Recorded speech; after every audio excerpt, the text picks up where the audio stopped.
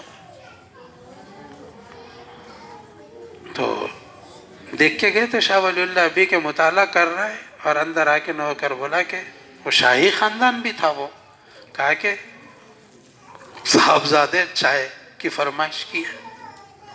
حضرت بولے ابھی تو میں کتاب کا مطالعہ کرتے ہوئے دیکھا تھا، دوران مطالعہ اس کو چائے کیسے یاد آ گئی، ہیبت کھا گئے، تھر تھری کپ اٹھی شاہ ولی اللہ میں. مطالعے کے دوران اس کو چائے کیسا یاد آئی. فوراً مصلی بچھا کر کے اتنا روئے، 2 رکعت صلاۃ التوبہ پڑھ کے شاہ ولی اللہ محدث دہلوی، اے اللہ میرے خاندان کو علم سے محروم مت کر. صرف دوران مطالعہ چائے منگانے پر تڑپ اٹھے شاہ ولی اللہ. اللہ سے معافی، کیا غلطی ہو گئی ہے اللہ، میرے خاندان سے کیا علم اٹھا لیا جائے گا، میرے بچوں کو علم سے محروم کر دیا جائے گا. جو بھی غلطی ہوگی اللہ معاف کر دیجئے، میرے خاندان سے علم کو رخصت مت کیجیے. تو یہ فکر پیدا ہوئی، اس کو مطالعے میں چائے کیسا یاد آئی، اتنی فکر پیدا.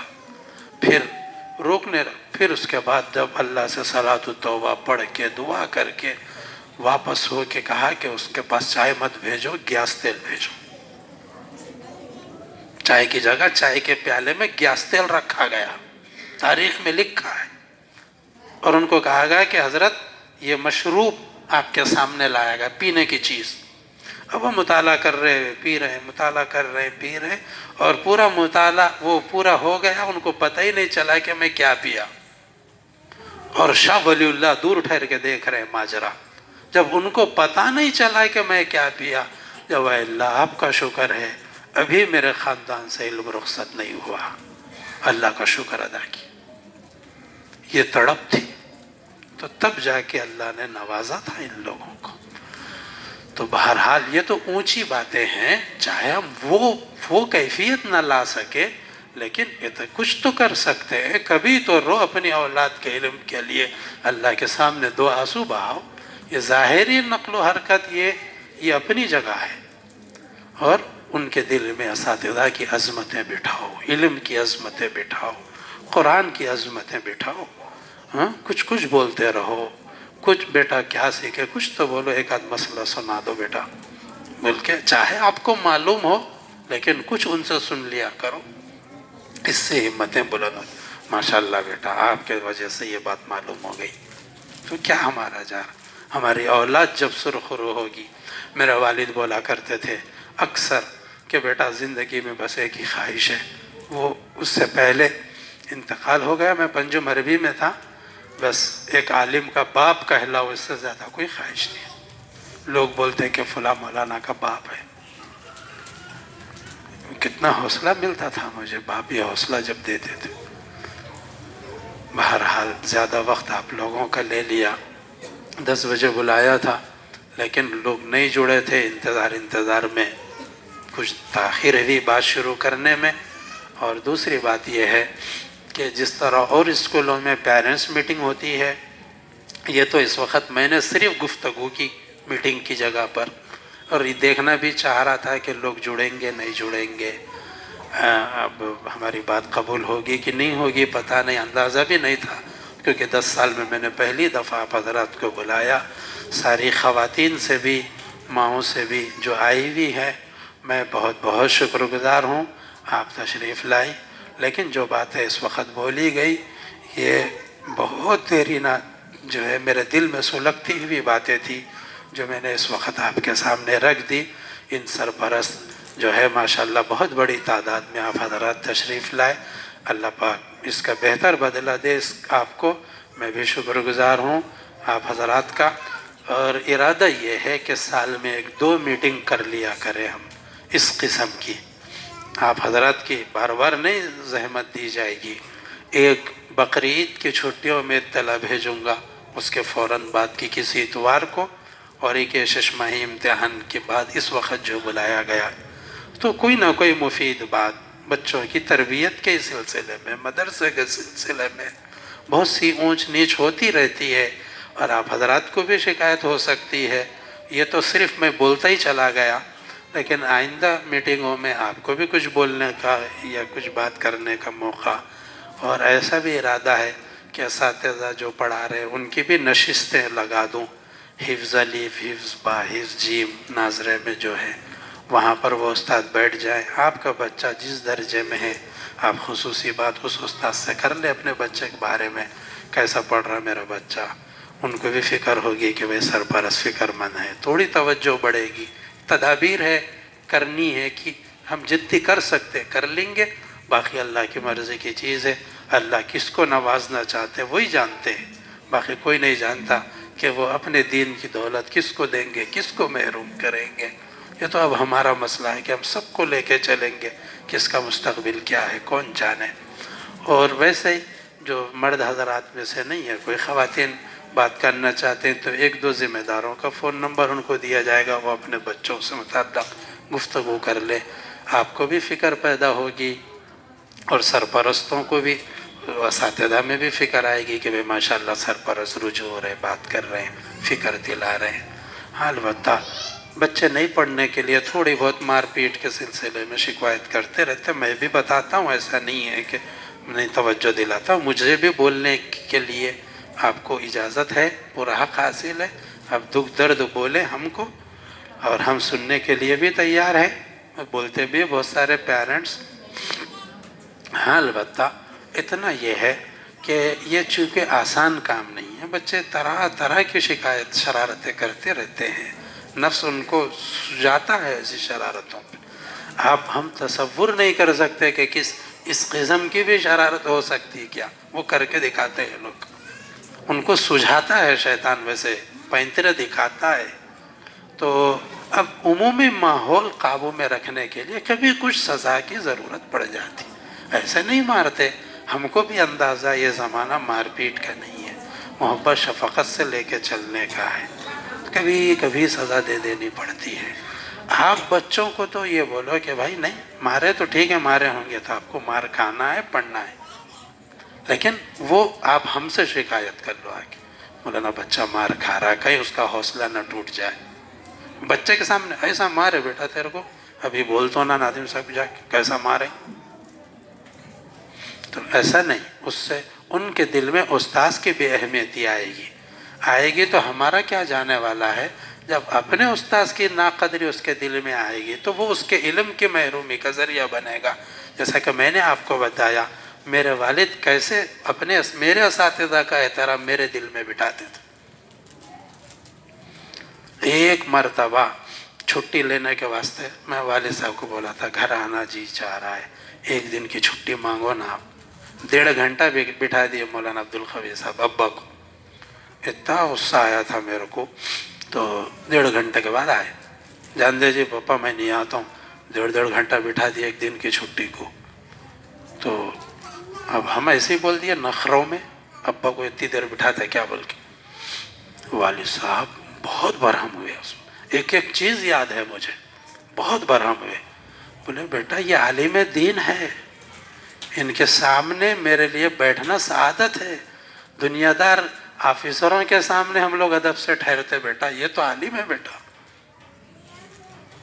میری سعادت ہے کہ میں ان کے پاس 1.5 گھنٹہ بیٹھ گیا، ایسا حوصلہ بلند کرے میرے والد۔ تو ہر بات میں فرضی باتیں نہیں کر رہا ہوں، میں یہ بیتی ہے، بیٹا غیر مسلموں کے سامنے فائلہ لے کے گھنٹہ ٹھہر جاتے ہم سرکاری ملازمت کی مجبوری کو، ہندوؤں کے سامنے چاپلوسی کرنا پڑتا بیٹا ہمارے کو، ایک عالم کے سامنے بیٹھنے کا موقع ملا بیٹا، کیسا بول رہے ہیں آپ ہمارے کو، کہ میرے کو ٹوک دیا وہاں پہ، عظمت بٹھائے، تو آپ عظمت بٹھاؤ، ہم اپنی بڑھائی نہیں چاہتے، لیکن یہ ان کے لیے عظمتوں کی چیز ہو جاتی، اللہ پھر اپنے اساتذہ کی عظمت ان کے دل میں آ گئی تو پتہ نہیں اللہ ان سے کیا کام لے لے آگے چل کے، اس لیے کرنا ہے، ان کے دل میں استاد کی بے اہمیتی مت سکھو، آپ ان کو تو وہیں رکھو، لیکن پھر آگے ہم سے شکایت کرو، بالکل بجائے کر سکتے،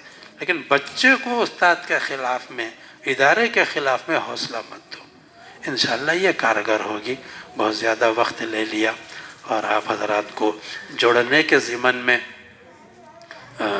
ہماری خواہش اور خوشی تھی کہ ہم کھانے کا انتظام کریں، خواتین کے لیے بھی رکھا گیا، بالکل تیار ہے، اور آپ حضرات کے لیے بھی رکھا گیا علیحدہ علیحدہ۔